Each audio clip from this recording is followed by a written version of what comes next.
So, hey everyone.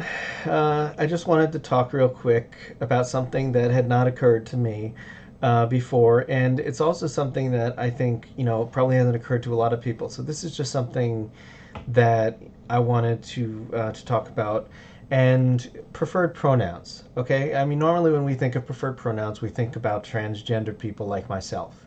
It's what we would prefer to be called, what pronouns we would prefer to be used with in reference to us.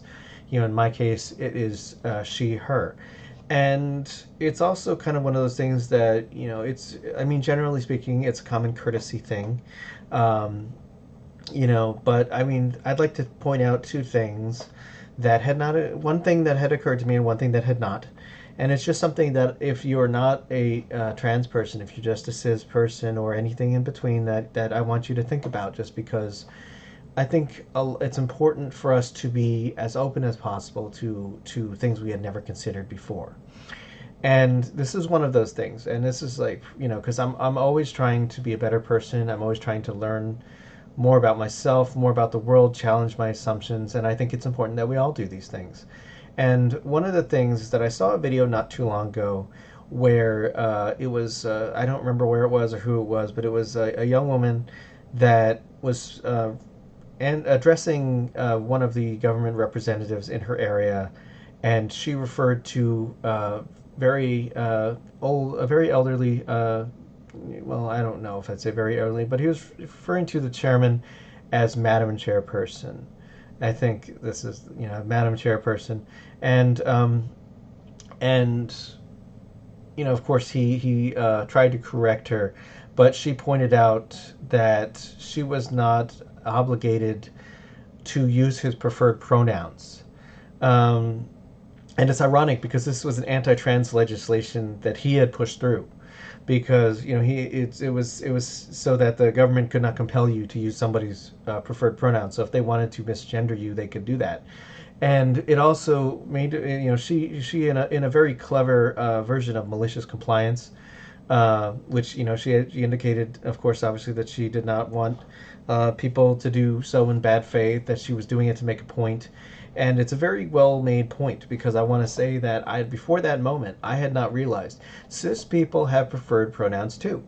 We just never think about it because it's kind of just as in the background. It's the default. It's like people, their pronouns are not really questioned, and it's just kind of one of those things, because it's like it's normally considered in reference to trans people, but cis people have preferred pronouns too. And it's like, if you want to, if I think of this as kind of like both an awareness and a mutual respect sort of thing, because if you want, we would like you to use our preferred pronouns, and if you would like us to use your preferred pronouns, it's only fair that you do the same.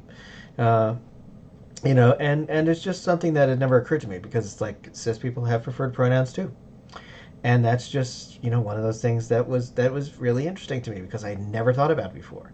And I kind of want to encourage you to think about it now, because it's just like, if you're a cisgender person and you're using the pronouns that you like, that's great. That's what you should do. And for trans people, you should use their preferred pronouns, or and ask if you don't know, because we're happy to tell you. And it's just one of those things that it's just like, it's something that we should all do to respect each other as a society, because we all got preferred pronouns, cis people and trans people alike, and it's only common courtesy that we respectively use them. And it's just something that I found really interesting, because it's just, trans people, usually the focus when it comes up to that. But it's like, I can also see, I also know that there was, let's see, one of those congressional meetings not that long ago, in which when a representative was deliberately misgendered, and one of her colleagues stood up for her. And I really want to, applaud that individual. Unfortunately, the names are escaping me right now, but it's just like, that's what we need. All of y'all who claim, all of y'all who are allies to trans people, to do is that, we're going to stand up for ourselves, absolutely.